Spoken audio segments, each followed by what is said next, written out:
stand. All right. So this brings me to another facet of my life, the church. And how the church is in. Somebody went, well, sure enough. So don't make me break character. No.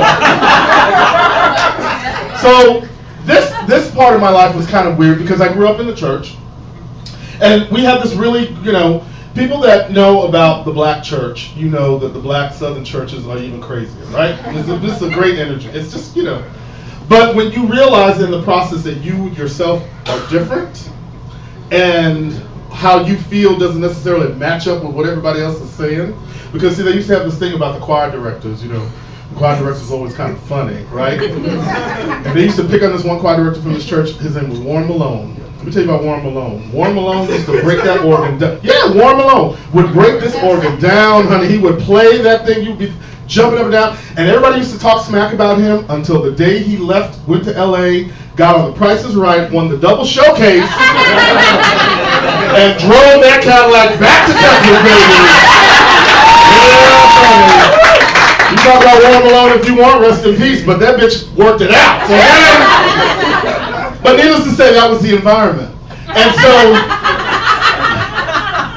so we, it's like, it was a thing, And my church was really special because we used to do this thing called the Building Fund, which every black church does, right? Where they collect a whole lot of money all the time for shit that you don't never see them spending. So this particular time they spent on the Building Fund, they bought these fabulous chandeliers to put over the choir stand. And the choir stand had a low ceiling, so they were kind of close, right? And one of my mother's friends, her name was Miss Janice. Love me some Miss Janice. Rest in peace, Miss Janice. Miss Janice got so touched by the Lord. The first Sunday that those damn chandeliers were there, she jumped up for Jesus and broke one of the little globes. Broke it. It was like this 8-piece thing with the individual globes. So as soon as that one broke, it threw the weight off and then it just hung like that. This was the 80s, right? So now, fast forward, and my mother passed away. And so I had to go back home to Texas to deal with the family.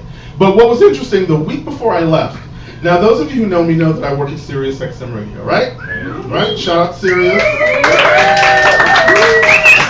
We do enjoy. But the best part about my job is I get to meet famous people all the time. Either they come to the studio and I get to be a part of the interviews and stuff with them, or I stand outside and gawk like all the other people do, like, oh my God, is that Gaga today? Because I want to keep it current and fresh for all of you. So, I get the visit of my lifetime, Joan Rivers. Right. I'm a comedian. Joan Rivers was one of my idols. Speaking of idols, yesterday I got to meet Bill Cosby. Side note, but we're back. And she was so fabulous, so everything. And it's great because Joan Rivers is one of the reasons why I was able to go to college. And it was great because there was a scholarship contest when I was in my senior year. And the second part of the contest was like this essay question test thing. And so when I got to the test, there were like 10 or 11 questions. I had no earthly idea of how to write anything for these. I was like, I don't know what to do. I don't know about that. And the one question was, of all the books on the New York Times bestsellers list, which book have you read and why? And on that list, I swear to God, the only book that I had just finished 3 weeks before that exam was the Enter Talking book by Joan Rivers. Right? Yeah, you can applaud if you want, I don't care. But I got to write this essay about the joys of humor, the healing powers of humor, all of that jazz, because she talks about her husband's suicide in that, and the whole thing. So now flash forward, here we are now, it's like Valentine's Day, and she's in the studio, and I'm like going, oh my God, I can't believe it. And so we get off the air, and I said to her, you know what, Ms. Rivers, I just have to tell you that, first of all, you're like an inspiration to me, and you're one of the reasons why I went to college. And she's like, I didn't give you any money. I got no bitch. She jumped right in there like that.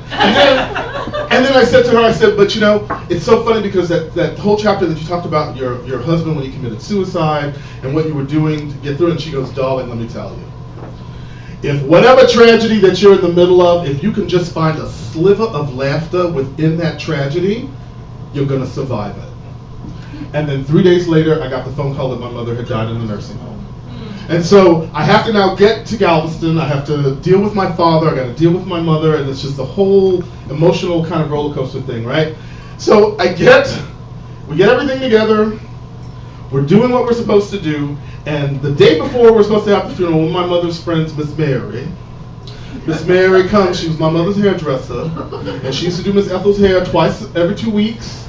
And my mother loved her. She loved my mother, and she said, I want to sing at your mama's funeral. And I was like, oh my God, so now I'm the stage manager for the funeral. Okay.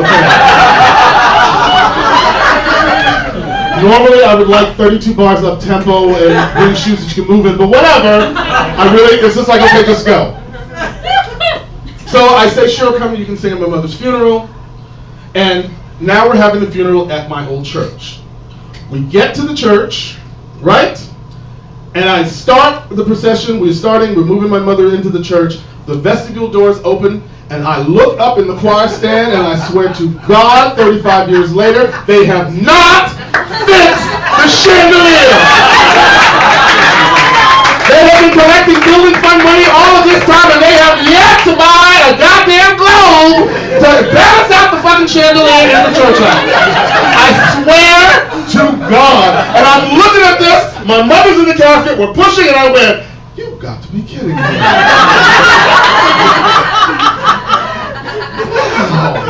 So now we're getting into the middle of the ceremony. I'm like, there's mama in the casket. I'm feeling the sadness. I'm with the pallbearers. My father's on the other side with my sister. And then the music starts playing, and it's starting to swell on the organ, and it's time for Miss Mary's number. And Miss Mary comes to the stage like she's Lena Horne. Sizing up the room. Organ is swelling. She's getting herself ready. Position. She stands behind the thing. And now these are the lyrics to the song. It's an old, fabulous Baptist song that I remember as a child called Someone to Care. And the lyrics are, someone to care, someone to share, all your troubles like no others will do. He'll come down from the skies, wipe the tears from your eyes. You're his child and he cares for you. Right? Simple. Miss Mary opened up her mouth to sing, and it was the worst singing I have ever fucking heard in my life! And I'm looking at her, and the tears are coming down my eyes, and I look to my next door to right to one of the pallbearers, and I was like, am I crying because mama's dead? Or are my ears bleeding? And he looked right over me, and just like that, he goes, well, you know this ain't American Idol. And I started to howl with laughter. And I'm howling, oh, that is too hilarious. And then I look over and the casket, oh, mama's gone. Oh, damn. And I look at the choir and said, oh, she's killing me. And it was just like, and in that moment, I realized I'm going to survive this. Joan Rivers was right. I'm going to survive this. And at that moment, it was like, I miss my mother every day. I really, really, really do. But at the same time, too, I had to then deal with my father. He was a little different. Was a rolling stone. Wherever he lay his head was his home. So my father. When I say Rolling Stone, I'm not it's not an exaggeration. My father was, my parents were from Honduras, and my father was the typical macho Latino man who believed in doing whatever he felt like doing until he felt like not doing it no more. You can't hate that, right? You took care of your children. I had clothes growing up, so don't be mad. You know what I'm saying? It was very upsetting at some point because I knew that he was not faithful to my mother. But at the same time, there's some just shit you got to deal with. That's what happens. That's what grown people do. It's grown people's business. And so, my father, though, I have to say, loved my mother. And he loved my mother so much that it was really, after all of the years that I spent around my father, it felt so good to watch my father care for my mother when she was ill and she would have to be put in the nursing home. And he would drive to the nursing home every day. And honey, let me tell you something. He had those people at the nursing home scared of him. He would come, this little short guy, come walking in like George Jefferson. And as soon as he would walk in, you would see like the nurses' aides, they would all be moving around going, oh my God, Mr. Weston, oh my God. And they wheel my mother out and be pressing down her hair and shit. Because he did not play with it. He don't mess with his wife.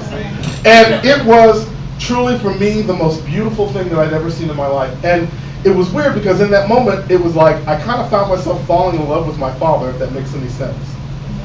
I mean, y'all sound so, it was not like I made out with him or nothing. Because he was so short, it would just crick my neck. But you,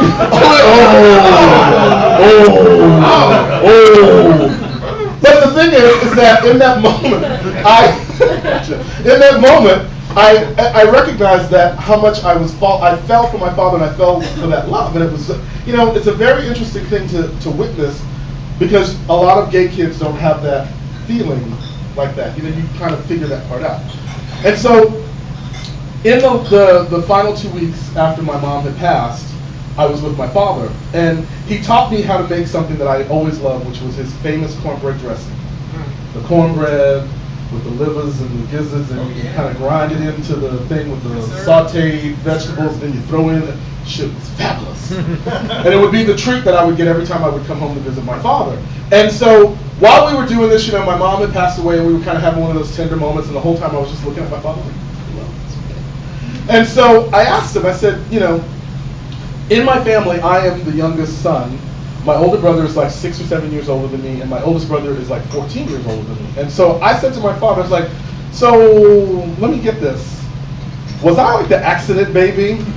Was I the one, that was a drunken encounter with my mother at 41 that wasn't fast enough to grab the diaphragm? Like, is that what I was? I just need to know. I mean, it's like, it explains like your behavior. And he was like, you know what? Actually, no, you weren't. It's like, I told your mother that I wanted another baby before she got too old and before I got too old. And that baby was you. And in that moment, I was like so filled because it's like, oh my God. Like all of these years that I've been living and carrying on and going back and forth with my father and now starting to fall in love with my father, I realized that my father really loved me. And to be quite honest, that was a very cool thing to finally have happen. And to finally to accept and know that my father cared for me. Like he used to, when I'd come home, and I never got it either, I would come home during the other visits and he would like make me breakfast. And like, I'd be like, what are you doing getting up making me breakfast? Let me make you breakfast, let me make you breakfast. And after like the second or third time, I stopped fighting him because I recognized that I was a very lucky young black gay man to have a macho Latino father actually getting up in the morning to make me breakfast. Where does that happen? We don't read about that nowhere. You know what I'm saying? I'm sure Ricky Martin's daddy didn't do it anyway. But this is the thing. So we have this really great connection. I finally feel so connected to him. And then 2 weeks later, I came back to New York. He got sick. And then 4 weeks later, he died. And it was in that time that I was like angry with him because I kept thinking, it's like, why did you have to wait till my last 2 weeks on this earth with you for you to finally tell me that you love me? And then I stopped being angry and I recognized that at least I knew, right? Like how fabulous is that? I knew that before he left that my father loved my big black gay behind. That's a really sweet thing. And it's really interesting because, on his last day, I remember I was flying down. I had to fly down from here. My sister picked me up at the airport, and the whole time we're driving, she's just yakking in my ear about this woman named Miss Morris. And she's a school teacher, and she kept saying, I can't stand Miss Morris. And Miss Morris is so rude to me. And you know what she did to me? She's driving and telling me this. I'm like, I don't know who this woman is. So we get to the hospital now. My father's laying there. I don't really recognize him. It's very clear that he was like on his last breaths. And I went up to him and I said to him, it's like, this really sucks. Like, I didn't want to come here for this, but At that point, I recognized that he wanted to leave, and I didn't want him to stay if he was going to stay like this. And it was like, you know what? If this is what you're going to do, I have a job now. I have a kind of a career now. So I'm good. It's like, so if you were worrying about me before you decided to leave, you don't have to worry about me. And then within an hour, he took that last gasp, and then he was gone. And so it was me, my sister, and my cousin. And we were all in the room with them together, and my cousin was just, oh! She felt like there was, oh, deal price! Oh, deal price! Oh, deal price! She was giving all of that, and me and my sister were just looking at her like, he was our father. Like, you really need to cool down, sister. And so then all of a sudden, my sister walks over to my father and looks down at him, and she goes, her name is Kanzetta Morris. I want you to find Kanzetta Morris, and I want you to scare the shit out of her. I stepped back and I was like, what are you doing? She's like, well, if he's going to do something, he's still here. He can go and catch her before he leaves. And I was like, you can't ask no dead person to do something like that for you. I said, but shit, if we're going to ask people, Daddy, what's the lotto numbers before you go? And the both of us looked at each other, and then we just cracked up laughing. And then again, Joan Rivers came to my head, and it was like, if you can find the laughter, you're going to survive this.